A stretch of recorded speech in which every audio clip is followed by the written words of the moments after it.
बैठकर युवाओं के साथ जिंदगी का नया सिलेबस पढ़ रहे हैं। लेकिन आज सबसे पहले महागठबंधन के घोषणा पत्र को हम आपके लिए डिकोड करेंगे। और जैसा मैंने आपको पहले कहा, ये घोषणा पत्र जब आप सुनेंगे तो आपको थोड़ी सी हंसी भी आ सकती है। इसलिए सबसे पहले आज आपका मूड अच्छा करते हैं, आपको थोड़ा हंसाते हैं। आपके चेहरे पर मुस्कुराहट जरूर आएगी जब मैं ये घोषणा पत्र आपके सामने प्रस्तुत करूंगा। इस घोषणा पत्र की 3 सबसे महत्वपूर्ण बातें हैं। पहला, जो पार्टी एक जमाने में बिहार में जंगल राज को लेकर आई थी, वही पार्टी अब बिहार को अपराध मुक्त बनाने की बात कर रही है, ऐसा इस तेजस्वी प्रण में लिखा है। दूसरा, हफ्ता वसूली और फिरौती को रोजगार बनाने वाली पार्टी अब यह वादा कर रही है कि अगर उसकी सरकार बनी तो हर घर में सरकारी नौकरी दी जाएगी। और तीसरा, ये घोषणा पत्र महागठबंधन का कम और तेजस्वी यादव का ज्यादा लग रहा है। महागठबंधन के इस घोषणा पत्र का नाम भी तेजस्वी के नाम पर है। इसका नाम रखा गया है तेजस्वी प्रण। आज पटना में यह घोषणा पत्र जारी किया गया, लेकिन इस प्रेस कॉन्फ्रेंस में ना तो राहुल गांधी मौजूद थे और ना ही कांग्रेस का कोई भी बड़ा नेता था। तो सवाल यह उठता है कि क्या महागठबंधन में आज भी एकता है? महागठबंधन की जब जॉइंट प्रेस कॉन्फ्रेंस हुई थी उसमें भी ऐसा ही लग रहा था, और आज जब घोषणा पत्र का ऐलान हुआ है वहां भी ऐसा ही लगता है। अब आप इस तस्वीर को देखिए जो आपकी स्क्रीन पर है। यह महागठबंधन के घोषणा पत्र की तस्वीर है। घोषणा पत्र में एक बहुत ही छोटी सी तस्वीर राहुल गांधी की लगी है। उससे भी छोटी तस्वीर लालू यादव और उप मुख्यमंत्री पद के दावेदार मुकेश सहनी की लगी है। मुख्यमंत्री के नाम की घोषणा के समय हुए पोस्टर विवाद को देखते हुए तब आपको याद होगा लोगों ने कहा था कि उस पोस्टर में अकेले तेजस्वी यादव की फोटो क्यों है, राहुल गांधी की तस्वीर क्यों नहीं है। तो आज उस विवाद को देखते हुए तेजस्वी यादव ने राहुल गांधी का एक थोड़ा सा सम्मान जरूर किया है और इस बार राहुल गांधी की एक छोटी सी तस्वीर लगा दी गई है। राहुल गांधी को उम्मीद है अपनी ये तस्वीर जरूर पसंद आएगी। इस संकल्प पत्र में सबसे छोटी तस्वीरें महागठबंधन के दूसरे नेताओं की हैं, जैसे सोनिया गांधी और मल्लिकार्जुन खड़गे। यानी अब बिहार में महागठबंधन का मतलब है सिर्फ और सिर्फ तेजस्वी यादव, और इसीलिए इस घोषणा पत्र का नाम भी रखा गया है तेजस्वी प्रण। देखिए, मैं भी अपने साथ ये लेकर आया हूं, आप स्क्रीन पर आप देख सकते हैं, और इसमें आपको सिर्फ तेजस्वी यादव नजर आएंगे। तेजस्वी यादव की बड़ी सी तस्वीर, इसमें लिखा है बिहार का तेजस्वी प्रण। यानी ये जो प्रण है ये महागठबंधन का नहीं है, ये तेजस्वी यादव का प्रण है।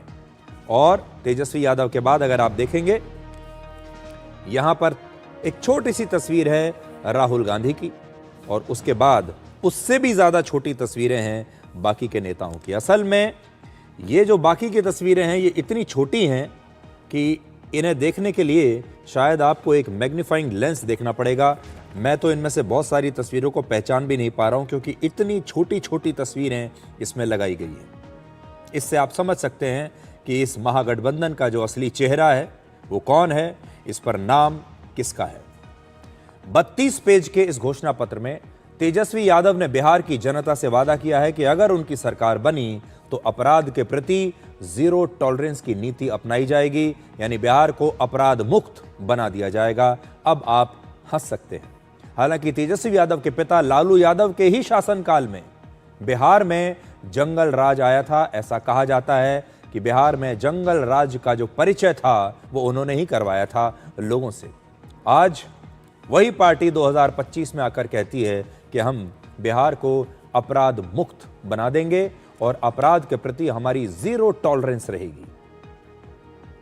आपको याद होगा ये वही पार्टी है जिसने हफ्ता वसूली और दूसरी चीजों को एक रोजगार योजना बना दिया था, फिरौती को रोजगार योजना बना दिया था। आज वही पार्टी कहती है कि अब आपको ये फिरौती वगैरह लेने की जरूरत नहीं है, अब आप आराम से हर परिवार में एक सरकारी नौकरी कर सकते हैं। तेजस्वी यादव ने अपने वोट बैंक MY यानी मुस्लिम और यादव समीकरण में मुसलमानों के हितों का इस घोषणा पत्र में विशेष ध्यान रखा है। जैसे वक्फ संशोधन बिल पर रोक लगाने का उन्होंने भरोसा किया है, वादा किया है और उर्दू भाषा को भी बढ़ावा देने की बात इसमें कही गई है। अब आप जानते हैं, वो पहले ही कह चुके हैं कि अगर वक्फ उनकी सरकार आई तो वो वक्फ बिल जो है उस कानून को वो वापस निरस्त कर देंगे। अब मैं थोड़ा सा आपको पढ़कर बताता हूं। इंडिया गठबंधन की सरकार बनते ही 20 दिनों के अंदर प्रदेश के हर परिवार के एक सदस्य को सरकारी नौकरी देने का अधिनियम लाया जाएगा और हमारी सरकार युवाओं को नौकरी देने के अपने संकल्प पर अमल करते हुए 20 महीने के अंदर नौकरी प्रदान करने की प्रक्रिया प्रारंभ कर देंगे, ऐसा उन्होंने कहा है। और सभी जीविका CM दीदियों को यानी कम्युनिटी मोबिलाइजर दीदियों को स्थायी कर दिया जाएगा, सरकारी कर्मचारी का दर्जा दिया जाएगा, उनका वेतन 30,000 रुपए प्रति माह कर दिया जाएगा।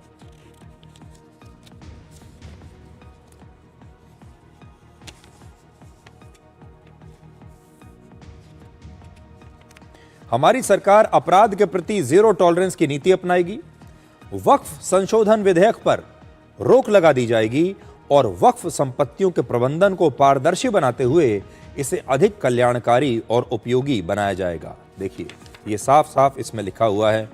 और किसानों को खेती के लिए प्रतिदिन 18 घंटे निःशुल्क बिजली उपलब्ध कराई जाएगी। जब आरजेडी की पिछली बार सरकार थी तो ऐसे आरोप लगते हैं कि राज्य में बिजली ही नहीं आती थी, लेकिन आज वही पार्टी कह रही है कि किसानों को 18 घंटे मुफ्त बिजली दी जाएगी। तेजस्वी यादव के इस घोषणा पत्र में कई विरोधाभास हैं और आज हम आपको उनके बारे में बताएंगे, लेकिन पहले सुनिए इस घोषणा पत्र को लेकर कैसे अब नई राजनीति शुरू हो गई है। मैं आग्रह करूंगा सभी मंचस्थ नेतागण से कि वे घोषणा पत्र को निर्गत करें।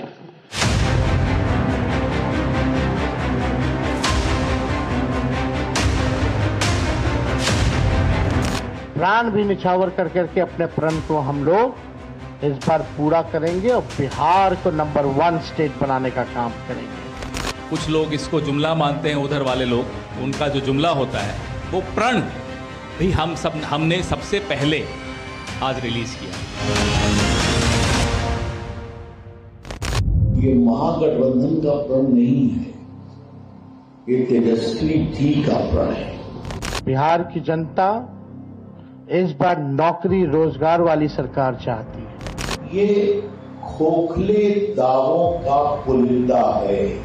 हम लोगों को बिहार बनाने का काम करना है, उनको केवल बिहार कब्जाने का काम करना है।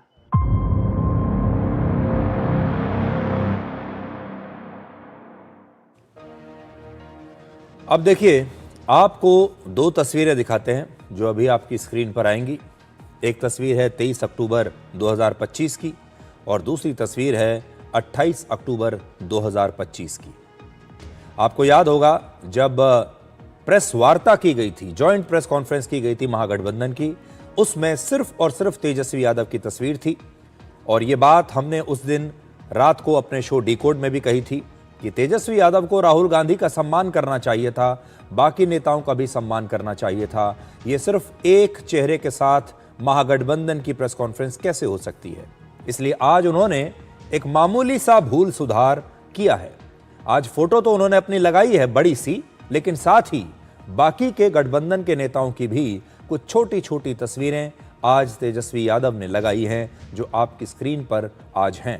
अब हम कह नहीं सकते कि कांग्रेस के नेताओं को अपनी ये छोटी छोटी तस्वीरें बड़ी सी तेजस्वी यादव की तस्वीर के सामने कैसी लगेंगी। राहुल गांधी आज अपनी इस छोटी सी तस्वीर को देखकर क्या सोचेंगे और उनके परिवार के जो बाकी लोग हैं, उनकी पार्टी के जो बाकी बड़े बड़े नेता हैं, उनकी भी जो छोटी छोटी तस्वीरें लगी हैं, उन्हें लेकर कांग्रेस पार्टी क्या कहेगी। सोनिया गांधी की तस्वीर तो और भी छोटी है, मल्लिकार्जुन खड़गे की तस्वीर भी बहुत छोटी है। हालांकि तेजस्वी यादव ये कह सकते हैं कि मैंने अपने माता पिता की तस्वीरें भी बहुत छोटी लगाई हैं।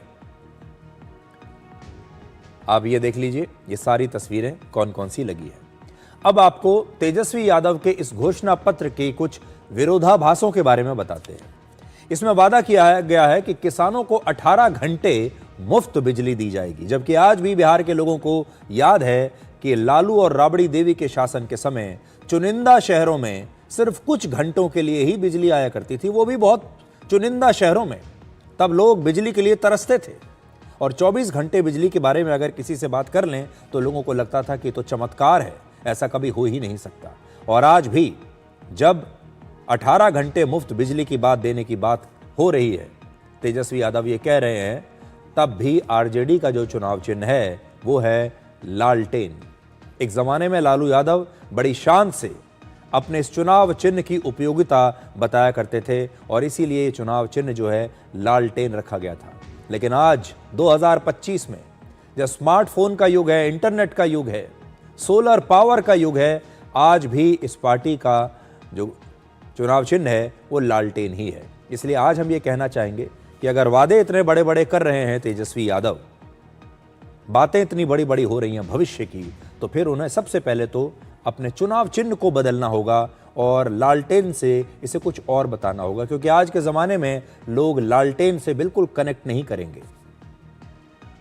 आपके जो आजकल के जो नए बच्चे आ रहे हैं उन्हें तो याद भी नहीं होगा कि लालटेन क्या होती है।